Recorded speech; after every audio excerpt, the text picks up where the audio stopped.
Hello friends, 7th రాబోయే episode ప్రోమోలో ఏం జరుగుతుందో తెలుసుకుందాం.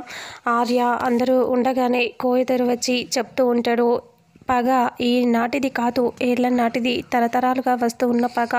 అది శత్రుశేషం ఇప్పుడు ఈ ఇంట్లో అడుగు పెట్టింది. ఆ శత్రుశేషం ఉండకూడదు, ఈ ఇంట్లో ఉండకూడదు. ఆ రక్త సంబంధం ఈ ఇంట్లో ఉంటే చాలా పెద్ద ప్రమాదాలు జరగబోతున్నాయి. అందుకే దాన్ని ఇప్పుడే ఇక్కడి నుంచి పంపించేయాలి, ఇంట్లో నుంచి ఈరోజే ఈ క్షణమే పంపించాలి అని కోయిదేరా చెప్తూ ఉంటే మాయ, రవి సీరియస్గా చూస్తూ ఉంటారు. ఆర్య నవ్వుతూ వాళ్ళ వైపు, మాయ వైపు చూస్తూ ఉంటాడు. మాయ సూట్ కేస్ సర్ది అన్నీ పెట్టేసి ఇంకా మాయని లగేజ్ ఇచ్చి పంపించేస్తున్నట్టుగా చూపిస్తూ ఉంటారు. మాయ ఇంట్లో నుంచి వెళ్ళిపోతూ ఉంటే ఆర్య, సండే నవ్వుతూ చూస్తూ ఉంటారు. అందరూ అలా మాయని పంపించేస్తూ ఉంటే ఇంకా మాయ కోపంగా వెళ్ళిపోతూ ఉండటం చూపిస్తారు. ఇంతటితో రేపు రాబోయే ఎపిసోడ్ ప్రోమో ఎండ్ అవుతుంది. ఫుల్ ఎపిసోడ్లో అసలు ఏం జరుగుతుందో తెలుసుకుందాం. వీడియోని చూసిన ప్రతి ఒక్కరూ వీడియోని లైక్ చేయండి, షేర్ చేయండి, కామెంట్ చేయండి. అలాగే మన ఛానల్లో మరిన్ని అప్డేట్స్ కోసం ఛానల్ని సబ్స్క్రైబ్ చేసుకోండి. Thank you so much.